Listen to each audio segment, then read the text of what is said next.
And joining us live in studio at the news desk, Brooks Young is here. Hello, sir. Hello. Thank you for having me. Yeah, it's great to see you, man. When did I interview you the first time? It seems like another lifetime ago. I think it was another lifetime ago. I want to say it was, geez, it had to have been at least 10 years or more. Yeah.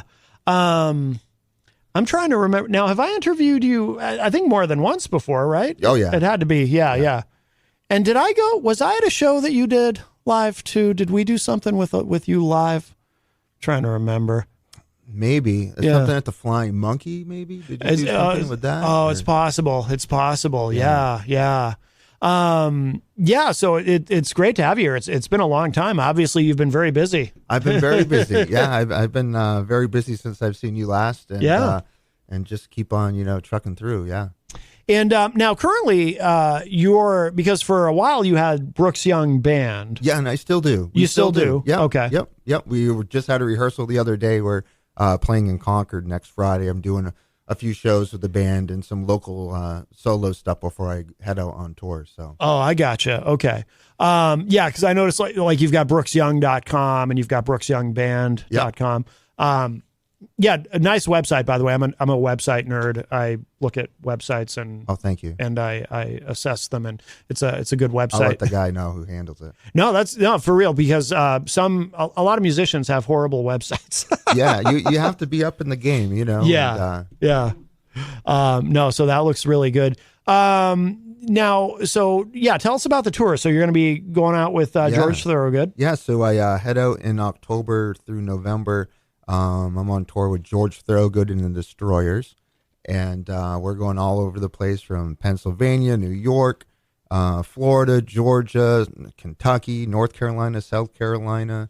There's a list of shows, a huge list, and I was on tour, did a couple dates last summer with him and Sammy Hagar in the Circle, with Mike Anthony from Van Halen on bass, and Jason Bonham on drums, George Thorogood and his band, and myself. And wow, we had a blast. And George and I just got along really well. And he was interested in having me come out and join him this fall on tour. So I've been prepping for that, getting ready, because there's a lot of logistics, involved with something like of that scale. Oh, of course, yeah. How many dates is it? I want to say it's a little under 20. Oh, okay. And we'll be adding some more. There might be a date on there, I believe, that we might do with Sammy Hagar as well. Yeah. In October. Yeah. Because we'll be in the neck of the woods. Yeah. The night before, so that's rumor there. But yeah, I'm looking forward to it. George is a great guy, and he really did a lot for getting the blues and things like that kind of going in a more rock style of things. And he's a funny guy, really nice, and I looking forward to. I'll be seeing George next week. So excellent. Yeah, he'll be up in New Hampshire, so I'm gonna go see him and chat a little bit. But yeah, I'm looking forward to it, and just kind of prepping myself for that tour. Yeah, he's such a staple on classic rock radio with that. I'm trying to think of who else would even be in that category where it's very blues oriented, but more so than most classic rock is. Yeah, he had that whole, that kind of a Bo Diddley kind of, that whole shuffle kind of thing going on with the guitar and the slide. Yeah. And George, he really picked that up and, took it to a different level. Yeah. And kind of made it a little bit more in the forefront of music. I still remember, it's funny, I still remember being a kid and seeing the video for Bad to the Bone the first time and seeing him, he's walking into the pool hall and I think that might have been, I don't know if it was his very first radio hit at the time, but it was an early one, and then he had a huge run, and I can't think of anybody quite like him who really, again, it has become such a staple on classic rock radio, which I'm sure from a business standpoint probably helps him sell a lot of tickets. Yeah, we're playing large venues. Excellent. One of the venues I'm really excited for is November 1st. We're going to be at the Hard Rock Live venue in Orlando. Oh, wow. And that's the big one. Yeah. And, so I'm really looking forward to that. And I know a lot of my friends and family, want to come down to see that show. So, it'll be a lot of familiar faces at that. And it'll be nice and warm. Yeah. When is that? November 1st. November. Yeah. Yeah. So that's a good time to go. Yeah. Yeah. Now, how long of a set do you get to play?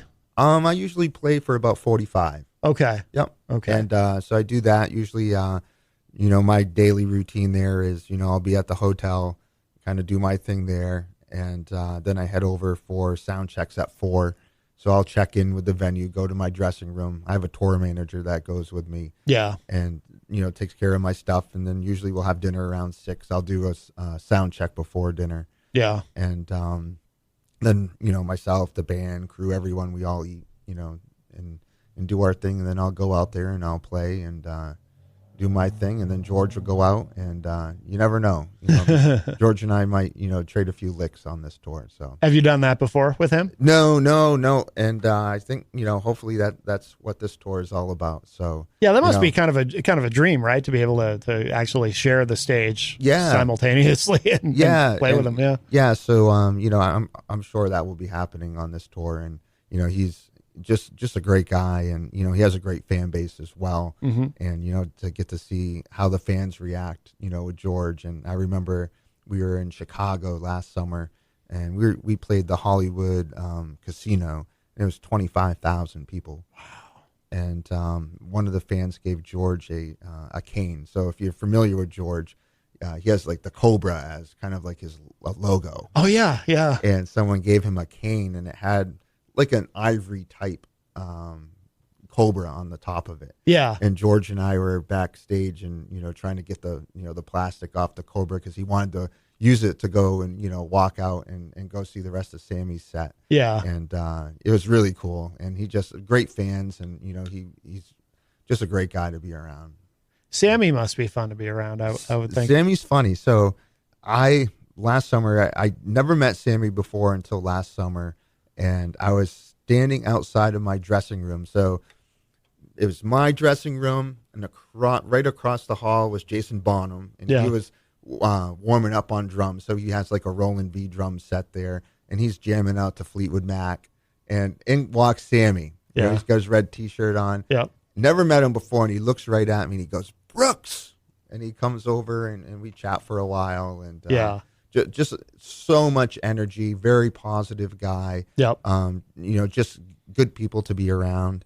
And, that's what it's all about, and that's how, you make it to that level of things in performing like that. You have to surround yourself with the right people. Oh yeah. Yeah. And Michael Anthony seems like, I met Sammy once, I met him actually at Meadowbrook when he was on that. This was many years ago when he was on the tour that he did with David Lee Roth. Oh, okay. I was at that show and I got to meet him. I've never met Michael Anthony, but he seems like he must Michael's be a cool. really nice guy. Yeah. Very much like Sammy, very quiet. Yeah.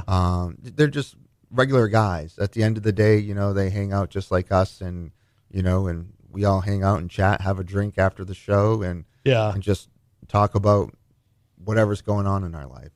Now, when you go on tour, does your band, is it all the same people who go with you on tour that you have here who play shows with you in the area? On certain shows, yeah. For this particular tour, it'll be just myself. But yeah, like when I was on tour with Three Dog Night for, a couple of years, we did that. It was my same band. Yeah. And so, we had rehearsal on Sunday for some stuff we have coming up. And it's, over the years, I've had a couple different lineups, but the people that are in the group now are, people that have been with me for at least 10 years. Oh, no kidding. Yeah. Oh, that's good. I mean, that's got to be hard to keep, I've been in bands and I know how hard it is to keep the same group together for any period of time, really. A lot of people don't realize how hard it is. Yeah. Yeah. Oh, yeah. Yeah. You're dealing with everybody's schedules and everyone, and often varying levels of commitment. So that's impressive. Yeah. So, and it just works out. We have that certain cohesiveness, and it just works. We read each other really well on stage. Yeah. We can, we know when something's up. Yeah. Yeah. That must be particularly important with the music that you do because, so I've never been in a blues band, but obviously with what you do, there's a lot of room for improv, right? Yeah. Or sometimes a song that might normally be 4 minutes might be 6 minutes, and when we're live, we're more of like a blues rock. We're not your straight old standard blues. Like BB. I did that for a while back when I first got started out when I was playing with BB King. Then usually, I did some stuff with Robert Cray fairly recently. Oh, wow. So that was more straight blues. Yeah. And this winter was great. I did a show with Los Lobos. Oh, no kidding. Yeah, Los Lobos, man, those guys are great. And David, and it's just a fun. I always listen to The Wolf, all of those songs that they did in La Bamba and all that, and to be there and do a show with them and hang out with them, during all that is just it's really interesting to like be able to hang out with the people that you grew up listening to. Oh, no doubt. You get you kind of walk in like, okay, what's it gonna be like? Yeah. Is it gonna be everything you thought, or is it and most of the time it's very good. So. That's good to hear too, because there's not everyone has the same experience, and that some people will say don't meet your heroes. You know what I mean? But it sounds like for you it's been pretty good. Yeah, I only have one story, and I will not share it. That it wasn't that way. Really? And I was surprised. Yeah. But most like 99% of them were good. Yeah, that's good. Yeah. That's good. So you did with Robert Cray. Did recently you said you worked with him? Yeah, that was, well, I would say fairly recently. It was a year or two ago. Okay. And I did some tour dates with Robert for a while, and hopefully might be doing some more stuff with him this year.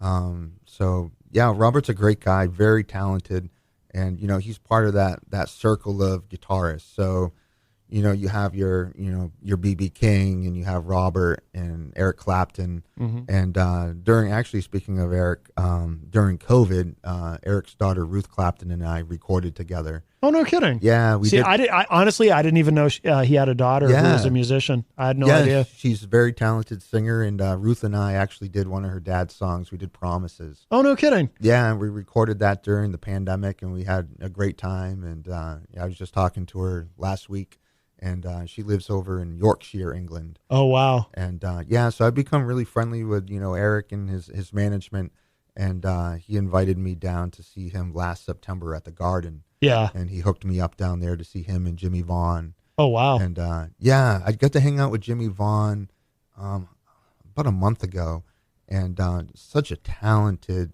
guitarist. Yeah. And we had a good conversation about just the other cast that play with with him and Eric and everyone. It's a very tight-knit circle. Brooks Young is with us in studio. By the way, Miriam Banish really liked that song, Ventilator. Oh, that's great. Yeah. I had a blast recording that. Yeah, I noticed too. There's a video. So is that actual footage from the recording, or? It sure is. Yeah. Yep. Where did you record that? I recorded that at a phenomenal studio up in the White Mountains called Mojo Studio. Oh yeah. Yeah. Legendary. Yep. Anthony and his dad up there, and I have a blast. I've recorded quite a bit up there, and I actually did a show with them this summer. We did a big thing up there, up in the Notch. And I just love going there. You walk in, it's just the vibe is perfect. We did a little piece on New Hampshire Chronicle, I think back in February. Yeah. And which was great. We did that. And then I also, while we were recording the album, I was working on another project where Governor Sununu and I did a song together, that song about New Hampshire, and the music video. Yeah, it went viral. And I didn't even know about it. No kidding. Oh yeah. Oh, wow. Look at it's Does he play guitar? He dabbles with guitar a little bit. Got understood. Yeah. But yeah, I coached him through, and he came up with the lyrics. And no kidding. Yeah. He called me up one night, and he's like, Brooks, I have this idea. And I was like, sure. Yeah. What do you want to do? He's like, I want to do a song everywhere, man, all about New Hampshire and the different locations. And I said, all right, let's do it. And the Governor and I, we've been friends for quite a while now. And yeah. So I was like, sure, come on over. We'll do some recording. And he emailed me the lyrics, and we worked it out. And he did a great job. Huh. And so you'll have to look it up. It went viral. So speaking of the Los Lobos show, I was in my hotel when I was up doing that show with them. And my bass player, Al, he was across the hall in his room. And he texted me a picture of his TV. and it's CNN, and it's me and the governor, and Oh, no kidding. CNN's playing, this music video and doing a segment on it. Oh, wow. And it was hilarious, and I didn't get to see it at the time, but Yeah. so yeah, it's been a real busy year. Yeah. Yeah. It sounds it. Yeah. Yeah. When I first met you, at that point, I think even then, like back when I'd first interviewed you, you had played with, who were some of the early people that you played with? Because I think I obviously BB King, right. Huey Lewis in the News. BB King is who I was thinking of because I remember we talked about that before. Yeah. Huey Lewis in the News, Pat Benatar, a bunch of people. Yeah. There's a list somewhere, I think. Is BB King though? Is he kind of the first like? BB was the big thing. So do you remember in Manchester here there was Singer Park, and there was the stage, the music. Yeah. So the BB King was playing there, and the date got rained out and rescheduled to September 11th. And so I was at that show, and a friend of mine brought me to it, and I got to meet BB King. Okay. And so I was with BB on 9/11 there, and kind of became friends with him, and told him what I did, and I think gave him a CD or something of the sort. He had my music, and just recently, probably right after that, I got an email from his agent at William Morris saying, BB would like you to open up and play some shows. Wow. And I wasn't prepared for anything like that. Yeah. And, I remember where I was standing the moment I got that news. And and I was like, in my head, like, okay, I have this. So what am I going to do with this? And I get on the phone and, so other shows, Collective Soul, The Wallflowers. Yeah. I'm trying to think of what some of the early ones. Southside Johnny and the Asbury Jukes. I played a lot with them when I was first starting out. Yeah. And Rick Derringer, Edgar Winter. Wow. And those were fun. Yeah. Yeah. And just good times. And just learned a lot from them. But it sounds like that opportunity with BB King really kind of launched you, right? It sure was. Yeah.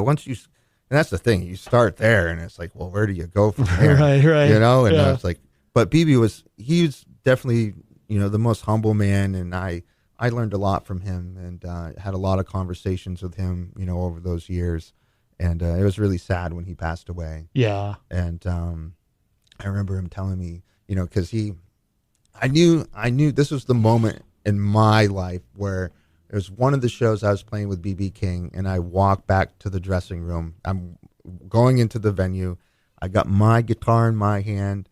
I got my suit, everything, and I take my suit jacket off, and I put it up next to BB King's in the dressing room while he's sitting there eating dinner, and his son is with him, Willie. And I set my guitar down next to Lucille, his guitar. And that was like one of those moments where it was like, this surreal moment, because I was, younger then, but, I was watching him, on DVDs, and I had every single album, and, just soaking it in and learning that. And then all of a sudden there I am in this small little backstage room, and my Fender Strat next to Gibson, Lucille, and my coat. I always knew that, dress sharp. So anyone who knows BB, he always had these very stylish, suit coats and everything like that. Oh, yeah. And I remember he said, always dress when you're going out there to perform like you're going to the bank for a loan. Yeah. Yeah. That's good. Yeah. Yeah. It must have been a shock when you got the call, because I would imagine, like, when you hand him your CD or you handed it to or his manager or whomever, like in the back of your mind, you're doing that because it's smart to do that, but you probably don't really expect anything's going to happen, right? Because so many of us, we have that, we get an opportunity to hand something to somebody, but we know, they've probably got people handing them stuff all the time. They're never going to listen. What are the odds that they're going to listen to it? And then when it happens, when you get that call, I mean, that must have been mind blowing. Yeah, it sure was, and then to do more shows afterwards. After that first, initial show. And, the whole point was to just do a really good job and, hope it all goes well, cross your fingers, and you're up there, in front of a few thousand people, and that was my first big show, I was there with opening for BB King, and there was probably like 3,000-4,000 people, I think, at that first show. Yeah. And I never experienced anything like that prior. Yeah. And, I just wanted to go up there and do the best that I could. And where was it? That first show was at Hampton Beach Casino Ballroom. Oh, okay. That was my first, my first gig. Yeah. Wow. And so, yeah, it was fun. I played there many times over the years since with Huey Lewis and the News and Pat Benatar and a bunch of folks. And that's always a fun room to play. Yeah, no doubt. Who have you played with who would really, is there someone you've played with who would really be kind of surprising? Because when, for example, when you say Huey Lewis and the News, it's kind of like, yeah. Okay. He's a great guy. Yeah. Yeah. Loves golf, stocks. We walked around the casino. So Huey's, I believe it was his grandfather, did he tell me? His grandfather played, I think his grandfather played drums in a big band, a swing band. Oh, okay. Like back in the day. And they actually played at Hampton Beach Casino. Oh. And Huey and I walked around inside, and he was telling me like where the stage used to be and, all these great stories. And, just a really nice guy. Yeah, and he gave me a big shout out up on stage. And, oh, that's cool. And I thought that was pretty cool. I was like, all right, because I grew up, I was born in '82, and Back to the Future, and all of those songs, the album Sports and all that, like, and then like, whoa, Huey Lewis, he was such a big name in the '80s. Oh yeah, and Back to the Future, that whole soundtrack. Yeah, and fantastic. I mean, they sound just like the album when they're live. Really, I've never seen them live. I have some good friends who are big fans who have seen them live, but yeah, he doesn't play anymore. I know it's terrible what happened to him. That Meniere's disease, I think it's called. Yeah. I remember seeing an interview where he was talking about it. It was when they came out with that last EP, Weather. Yes, it was a few years ago. Yep. Yeah. Yep. And he was talking about how they're playing a show and just all of a sudden his hearing, like either just couldn't hear or everything sounded strange. Yeah. Or so it's hard to like sing in tune. Yeah. And I think too, he said it comes and goes. So he'll have moments where his hearing is somewhat normal, but it doesn't last. So he's pretty much done. Yeah. Yep. Yeah, it's terrible. Do you ever worry about that? Do you ever worry about something happening to your hearing? I mean, I'm sure you have some hearing loss because part of being a musician is, you're in front of loud amps and, I mean, I haven't gotten my hearing tested because I'm literally afraid to. Same here. I think I would be afraid. I don't have any issues yet, knock on wood. I haven't had any type of ringing in the ear. I try to do the best I can when I'm on stage performing. Usually those large shows there, either I'll have in-ear monitors in or, the monitor mix is a pretty healthy, mix. But once you start getting, the horn section up there and, everything else. And I remember, I'll never forget this. This was that same show with BB King at the casino, and I'm up there and we're doing our sound check, and BB's Hammond organ player had two Leslies. And I remember my keyboard player, Jeff, he's up there and he goes to hit the first note. We were doing something and I could feel the air and the sound on my back. Wow. And I was like, oh my gosh, my ears. And that was the one time I think in my life where I was like, oh geez, I better be careful here. Yeah. I'm pretty well. I don't play anymore, but I notice like I have tinnitus, but I only really notice it when I first wake up in the morning, so it doesn't bother me yet. But I don't listen to headphones anymore except when I'm doing the show. Yeah. But like I miss putting on headphones and listening to loud music, but I'm actually afraid to now because I don't want it to get any worse. Yeah. I tried to use the in-ear monitors when we were on tour with Three Dog Night. We used them, and but I always found myself pulling out an ear. Really? Yeah, because I love that natural, vibe, the feel, because it's too isolated in the mix, and I feel like I'm not there. Right. Exactly. Yeah. Exactly.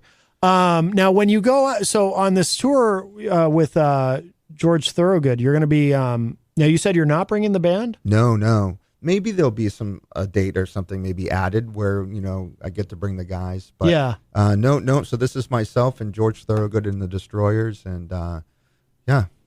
So what do you do? Do you just go out on stage by yourself? Or? Yeah. So I'll go out and yeah. I've gotten to that, the last summer there, with 25,000 people there in front of me, I was like, okay, I got this now. Yeah. It took a moment, I was going to say that must be scary at first. Cause when you're, when you're up there with a band, it's like, you can all kind of lean on each other and it's like that. It's like a security blanket. Yeah, exactly. It's like, we're all in this together, but, it's a little different when you're up there by yourself and you have all those eyes looking at you. Yeah. You're like, just, okay, everything, let's not break a string. Let's sound good. Yep. And, I try to make sure like I don't talk too much or whatever during, the day beforehand leading up. I try to save as much energy because when I go out there and perform like that, I try to give it everything that I have. Yeah. And I try to not leave anything, so I go out there and I do the absolute best that I can.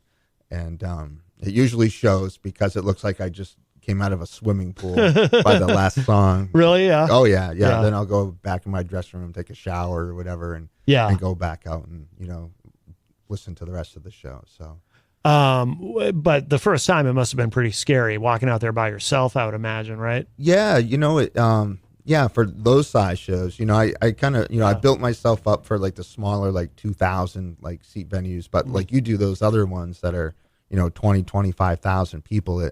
It's like an ocean. Yeah. I mean, this was in Chicago. We were in, where was it? Yeah, I think Chicago, Illinois is 25,000 people. Like Meadowbrook looks big. Yeah. But you go to some of these venues that are out in the Midwest and stuff. It makes Meadowbrook look very small. Oh yeah. And they're all set up the same. They're just, wider spread, more people. Yeah. And but it's really interesting though, going to all the different cities and towns, and you kind of like, every city and town is so different, like the people, like the audience. Like you could be playing in, so one of the dates on there is Lexington, Kentucky. And I've played there before. Yeah. And it's so much different than, say, you go a couple hours away and you're in Nashville or Knoxville or whatever. Yeah. Like the audience, the crowd reacts so differently. Some people, they'll just sit there and then they'll clap afterwards, or people are standing up cheering and during. So it's so different. So it's really neat to see. Yeah. Well, when you're opening too, I would imagine there's probably some crowds, because we've all seen it happen where, if you're the opener and they don't know you, there's that, I would imagine sometimes there's that beginning thing where they're a little tentative. Yeah. But then, a couple songs in, they're like, okay, yeah. This is cool. Yeah. Yeah. Yeah. And then usually I try to go out like to the merch table or whatever, after I perform and sign a few things, or usually we have a guest list. People will come backstage. Yeah. And just kind of meet some people, and you get to you see a lot of different things on the road. That's for sure. Yeah. Yeah. Does your approach to playing change at all where you're with the full band versus when you're by yourself? Yeah. Yep. Yeah. So I'll have my main guitars with me, like my Fender Stratocaster and my Martin acoustic with me and stuff like that.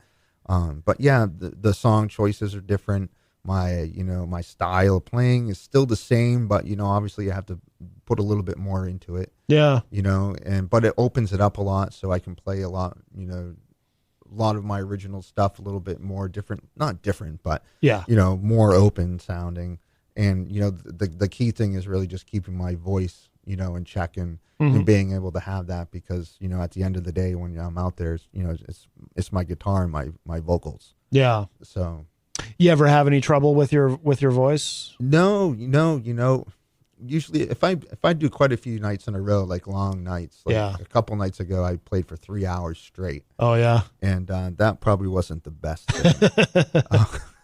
I noticed it, and I can notice it a little bit today. Like I'm really, a little bit raspy, and usually it's not. Usually it's fairly smooth. Yeah, yeah. So, do you actually feel it, or I can feel it. Yeah, right in here a little bit. But Yeah. I try to drink. I got like throat coat and Yeah. tea. I drink a lot of that before I go out and play. Yeah. And do vocal exercises, warming up. So no, that's good, because a lot of vocalists don't take care of their throats, and then you need to. At a certain point, things start to kind of give out.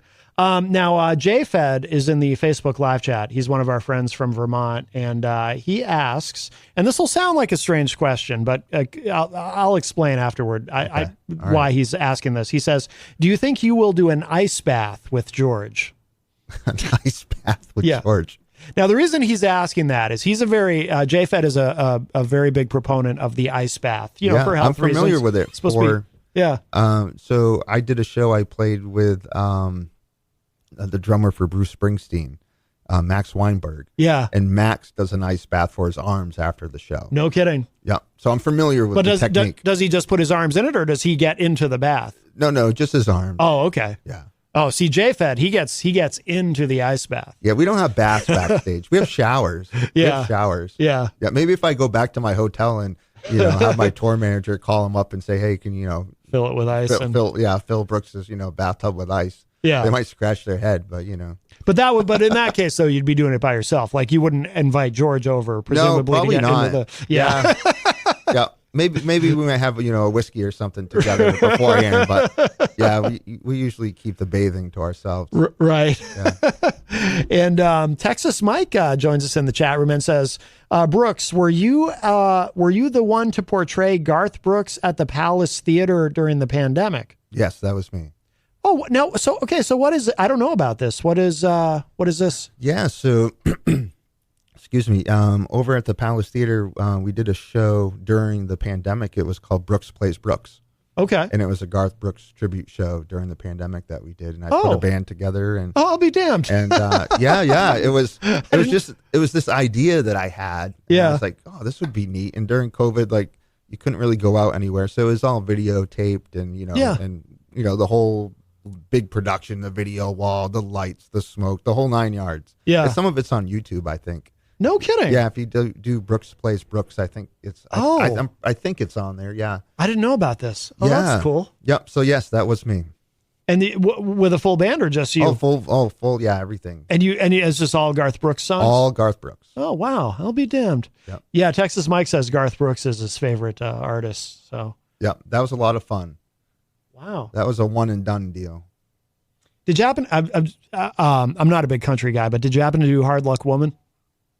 No, I don't believe so. I was just curious. No. The only reason, so I have an affinity for, Kiss is my favorite band, and of course Garth covered that. Yep. And on the cover that Garth recorded, Kiss is actually on the track with him. So, and they even, I don't know if you've ever seen it. There's a YouTube video of them performing it together. Oh, I'll have to look that. I did not know that. Yeah, they performed it together. This was 1994. They actually performed it together on the Tonight Show. Oh, really? Yeah, okay. it's pretty. I'll look that up. It's pretty cool.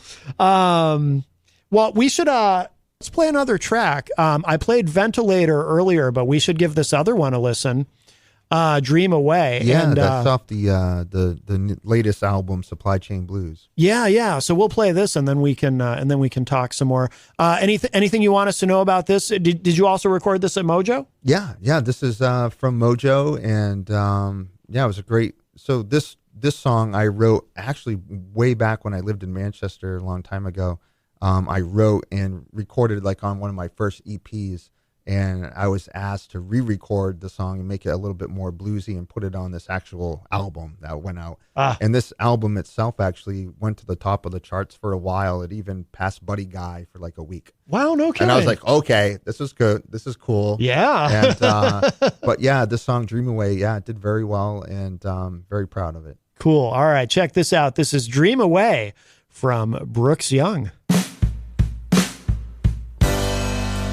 Every day I dream away that I find a girl to fall in love with me. It seems just like yesterday that I first saw your face. You made my heart skip a beat and flutter on inside of me. Every night I dreamed of you,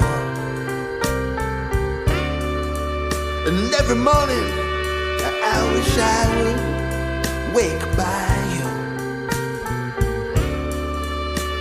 You make me feel so complete. So why don't you say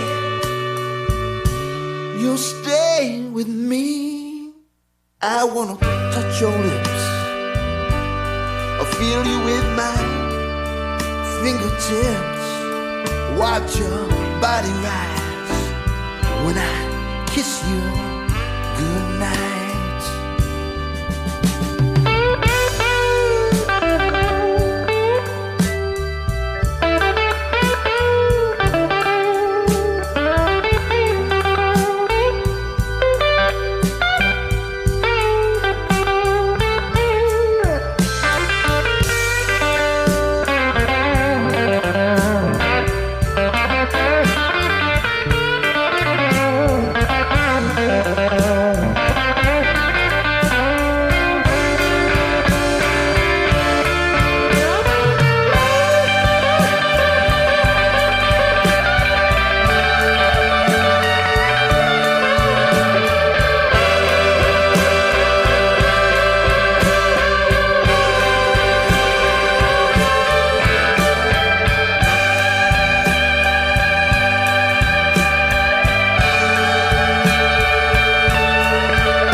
Every day I dream away that I'd find a girl to fall in love with me.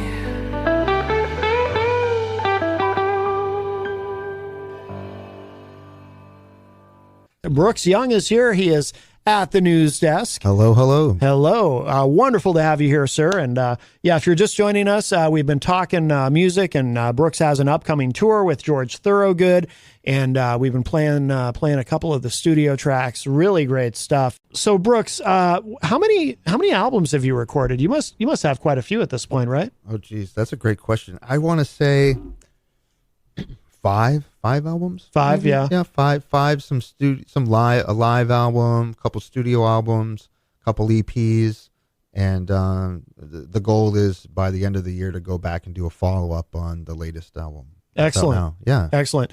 Are you going to do you think you're going to keep making full length albums? Because we live in an era where you've got a lot of different options in terms of how you approach it. Yeah, and that's interesting you say that, because I have been thinking about that. And everything nowadays, it's all about throwing out the single, put the single out there. But there's something about the continuity, having the whole album work with each other, all the tracks, kind of melt together. And I like that. I like going into the studio and having that mindset of, I'm going to make this cohesive project. Yeah. Rather than just go in and record a single, which I've done many, many times, which is also fun. Yeah. But there's just something about walking out and knowing you have a whole album. Right. I can go in there and make a whole album and then maybe put 2 songs as singles out first and just kind of test the waters a bit. Right. Which I did with this album. So yeah, I whole album, definitely whole album. Do you like being in the studio? Love it. Do you? Good. If I could be anywhere all the time, it would probably be in the studio. Oh, interesting. Okay. So you prefer that to being live, to performing live? I look at them as 2 different things. Yeah. Yeah. I love the live aspect of the performing part of it, and being able to, that connection with the audience and the performer. Something about the studio that I love is the creative side of me. Mm-hmm. Like, I can be very creative. I can stop. I can, redo something. When I'm doing live, that's the moment. Right. Right. And something about going in the studio and just knowing that, the sky's the limit, endless, recording. And so I don't know, I enjoy it. Now, have you worked with producers, or do you produce yourself, or? Usually, I produce a lot of the things with, the gentleman who's at the studio, Anthony, and I do a lot of the producing. I had on this album a good friend of mine, Charlie Cantrell. He was the executive producer on the last album. And so, yeah, usually there's a couple of us involved. Yeah. I know a lot of times too, sometimes you might go into a studio and the engineer becomes almost a de facto producer if they're someone who has a lot of ideas and suggestions. Yeah. Many hats. Yeah. Yeah. Charlie Cantrell, that name's familiar to me. Is that someone I should know? You're probably thinking of the Cantrell, the guitarist. Maybe. I don't know. Yeah, for Alice in Chains. I feel like I've heard that name. So yeah, Charlie, he owns the world's smallest horse, Einstein. Maybe you've heard of that. It's been on Chronicle and maybe Oprah. that might be why. Yeah, the world's smallest horse. Yeah, yeah. Einstein. We're good buddies. We're close. Yeah, yep. Now, has your approach to recording changed over the years? Yeah. I know when to stop recording, and I know what to listen for. I know, where I'm at. I can go in the studio and say, okay, that was a great take. Yeah. Not do like 30 takes of, the same thing. Like I can go in there and I know exactly what I'm looking for. And, I've tried different ways where we go in and record like a scratch track with the band, and then we'll start from the drums ground up and, overdub and things like that. Yeah. The Supply Chain Blues album was recorded a little bit differently. Supply Chain Blues. That's a great name. Yeah. I thought so. Right. And, so, that album there was, full band. We all kind of recorded together the drums and the bass and keys, and very little overdubbing. Really? Like all the guitar that you hear is me actually playing it while I recorded it. I didn't overdub anything. Really? Okay. The only thing I did was the vocals. Okay. Yeah. And when you said now you know when to stop instead of 30 takes, so when you used to do a lot more takes, is it perfectionism or were you just never that and just searching for, well, could it be something else? Is this the riff or could there be a better riff? Yeah. And so now I kind of go in there into the studio prepared, and we always went in prepared. Yeah. We could knock a whole album out, usually within a weekend, the band, no joke. Like really, yeah. We do a lot of rehearsing prior. Yeah. And we go in knowing exactly what we want to do. So we don't go in there blind, Yeah. because we don't want to waste anyone's time at the studio. Right. And we don't want to waste our time. Right. And right. we go in there with a mission and we do it, and in and out. And yeah. Excellent. We stay focused. Yeah. And now in your live show, obviously, you have a lot of originals, but I assume, do you also do some covers? We do a few covers. Yeah. We actually, so we're doing like a fun little, like a club pub kind of show coming up next Friday in Concord at Panucci's. Oh, okay. And we actually put a cover in. We're doing Dirty Laundry by Don Henley. And that's so weird. Brooks, I was thinking, and there's a reason for it. I was thinking about that song today. Were you? Yeah, that's so weird. These weird coincidences happen to me. I was thinking about that song specifically because of something completely unrelated to music. I was thinking about Prigozhin in Russia. His plane went down yesterday. Yeah. And I was thinking about that song, that line from Dirty Laundry. It's interesting when people die. Yes. Yeah, that's I line. was thinking about that today. That just popped it because I relate everything to music. So of course, that's just so weird. Anyway, I'm sorry. I didn't mean to derail you. That's just so weird though. Of all the songs, you mentioned that one. I've always wanted to do it. And, our keyboard player, Jeff, just got a refurbished, almost mint new 1937 Hammond B3 with Leslie. Nice. And I kept hearing it in my head, and I was like, "Oh my gosh, we have this now! Like, we can do it like that." Yeah. And that's so cool. I love it. I don't know. So we do a few covers, a lot of originals. Yeah. We do a good mix, and a show like this, it'll be kind of like a 60-40 mix or so. But gotcha.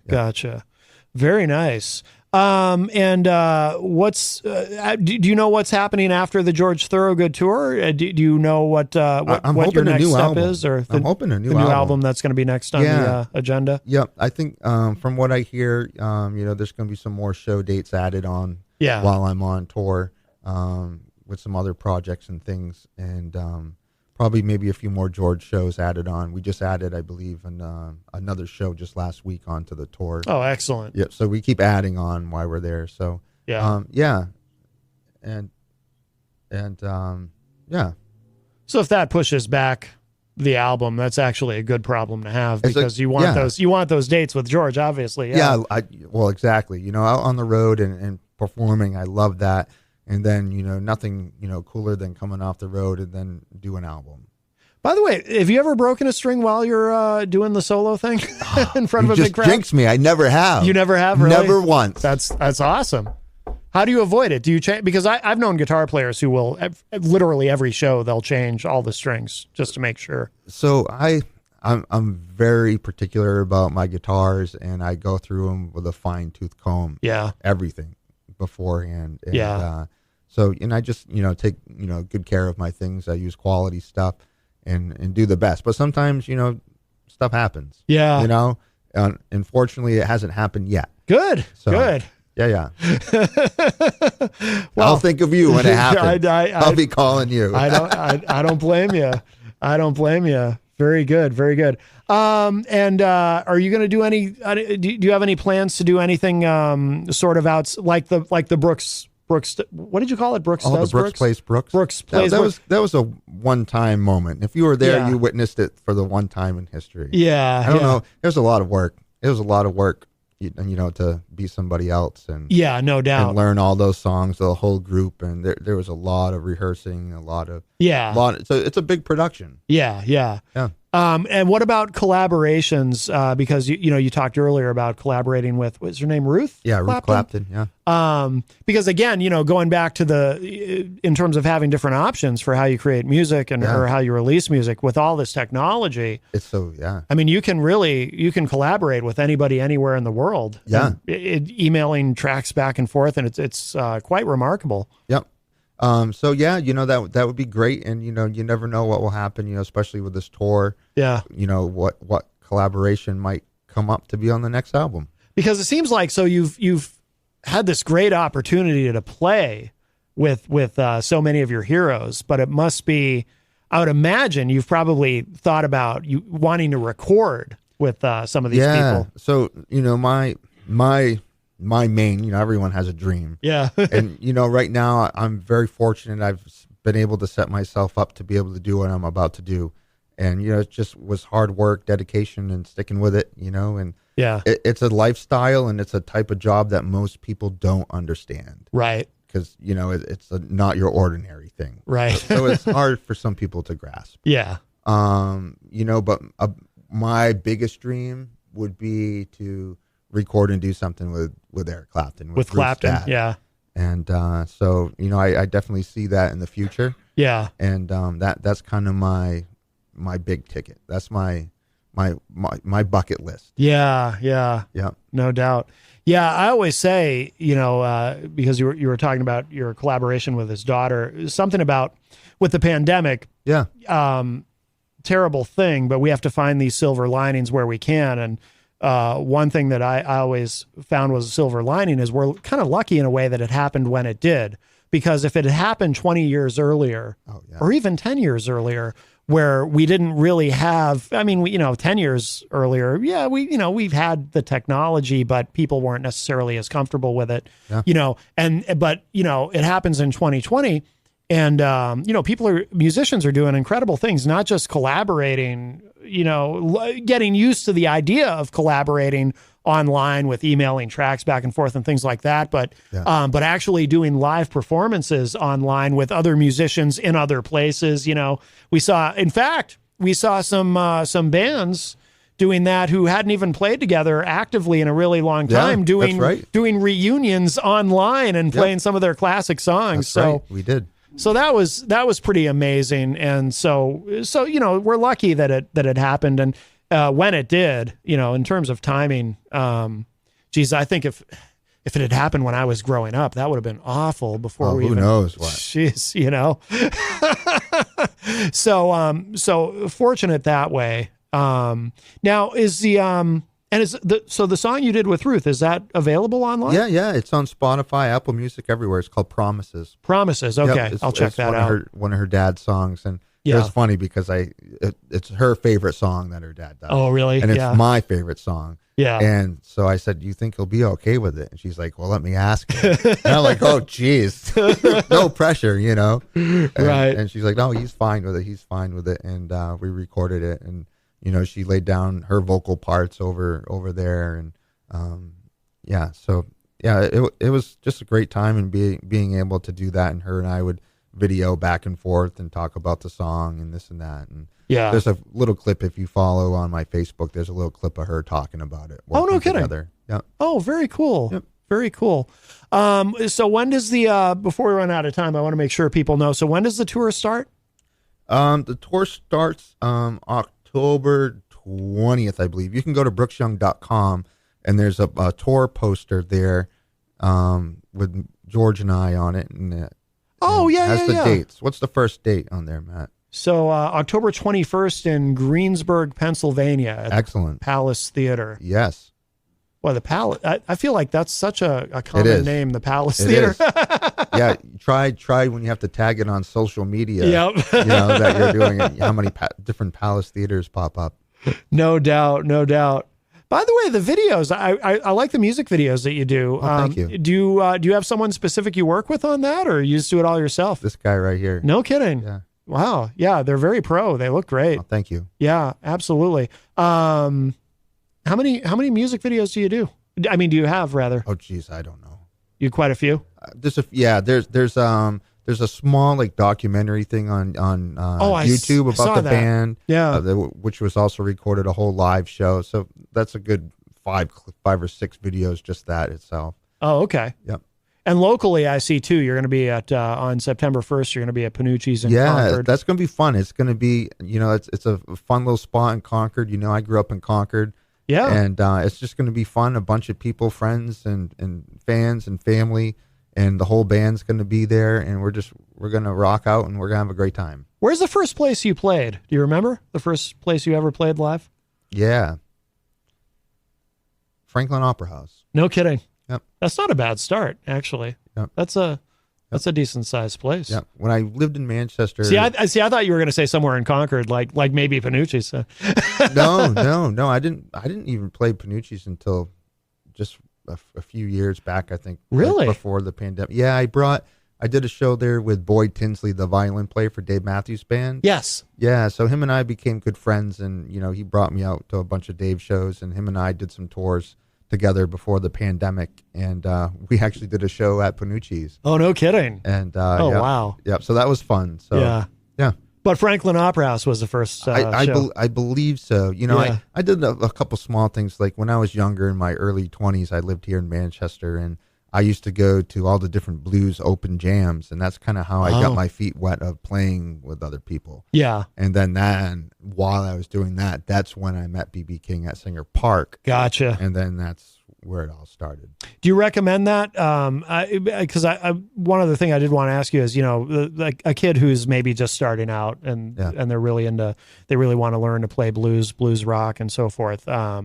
Is that something they should do? Oh, totally. Go to blues jams and just try to play with different people on different days and definitely, for sure. I recommend that more than sitting at home playing along to a YouTube video. Really? Yeah. Get out there and play with other people. That if you want to perform live, it's going to be your best practice. Yeah. Interesting. Okay. Did you take lessons or are you self-taught? My grandfather taught me a bit when I was younger, and then I kind of took it from there on my own. Okay. Gotcha. I did a lot of, when I was growing up, a lot of sitting, listening to B.B. King and Eric Clapton. And luckily, I played trumpet for a long time, and I know how to read music and stuff like that. So I was able to apply my knowledge of that and, carry it over to the guitar. Oh, okay. So you started on trumpet. Yeah. Oh, interesting. Yep. Do you still play it? I do. I was actually, a fun little fact that many people don't know is I was awarded by the Marines the Semper Fidelis solo artist for playing trumpet. Oh, no kidding. Yeah. I'll be damned. Oh, that's cool. You ever play it live? Very rarely. Not now. Probably not. No. You get your hands full with the guitar. Yeah. Yeah. No, it makes sense. At home, play some Miles Davis or no kidding. little tunes. Yeah. Oh, that's cool. Very cool. Very cool.